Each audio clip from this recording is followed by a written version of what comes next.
The U.S. military is currently structuring its forces around JADC2, or Joint All-Domain Command and Control.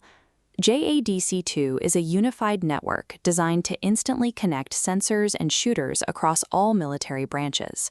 In response, China has developed MDPW, or Multi-Domain Precision Warfare.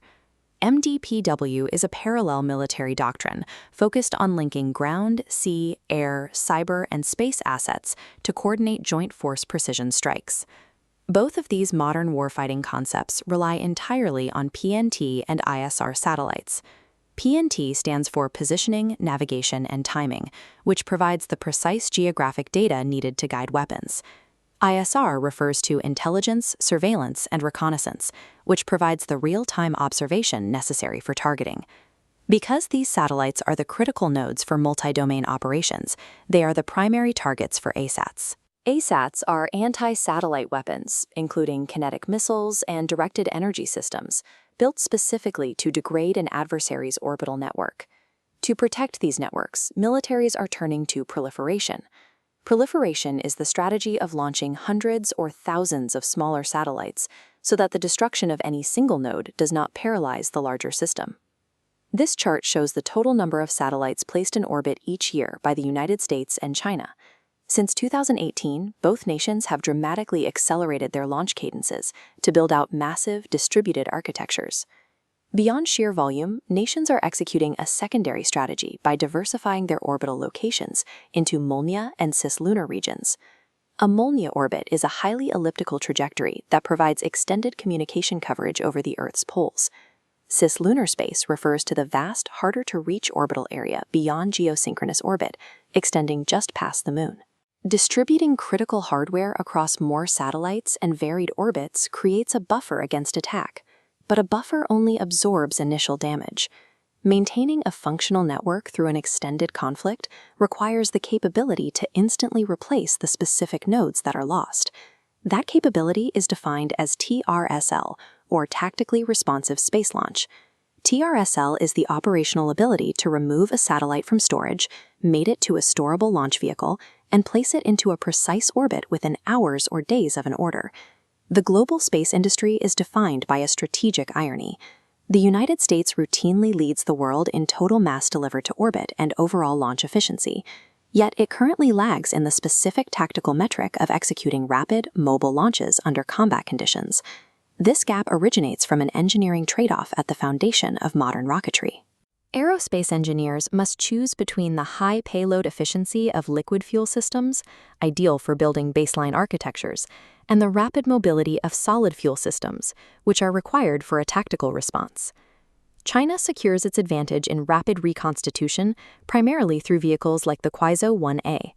The Kuaizhou 1A is a solid-fueled commercial and military launch vehicle designed specifically for quick-response payload delivery. The system operates under strict physical constraints.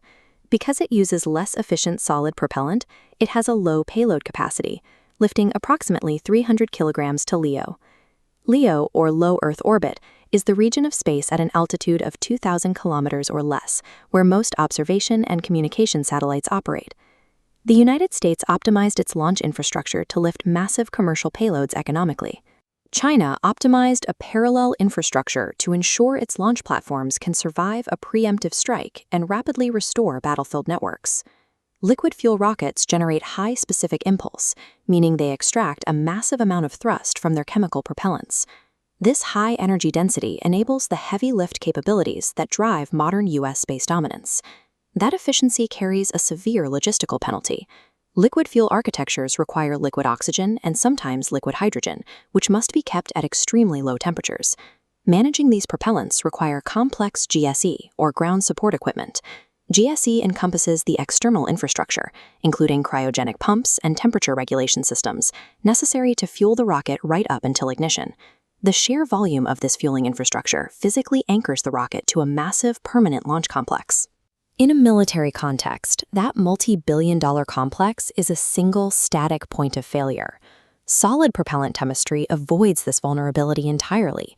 The fuel and oxidizer are mixed and cast directly into the motor casing months in advance. The motor remains stable at room temperature and bypasses the pre-launch fueling phase. By eliminating the need for cryogenic GSE, solid fuel rockets can be mounted on heavy transport trucks, driven to an open expanse of concrete, and fired. In a conflict scenario where an adversary is actively hunting launch infrastructure, the sheer volume of a rocket's payload capacity matters less than the speed at which it can ignite and leave the ground. China has aggressively scaled its solid fleet since 2017. This expansion utilizes resources from their traditional state-owned aerospace corporations, as well as a new wave of commercial entrants dedicated to rapid launch vehicles. This chart displays the total volume of orbital-class solid fuel tests China has conducted. The data shows a sharp increase in successful flights starting in 2018, culminating in 14 individual solid fuel launches in 2022. This graph filters those 53 total solid fuel launches, nearly 70% of these rockets without requiring a fixed launch tower. TEL compatibility allows launch operators to utilize any reinforced flat pad or stretch of highway. This mobility allows China to bypass its established, easily monitored spaceports entirely. In December 2019, teams at the Taiwan Satellite Launch Center erected 2 separate Kuaizhou 1A rockets on different TEL vehicles and fired them into orbit just 6 hours apart. China has moved tactically responsive launch from a theoretical engineering objective into a fielded operational deterrent. Concurrently, the U.S. space sector focused almost entirely on driving down the cost of orbital access.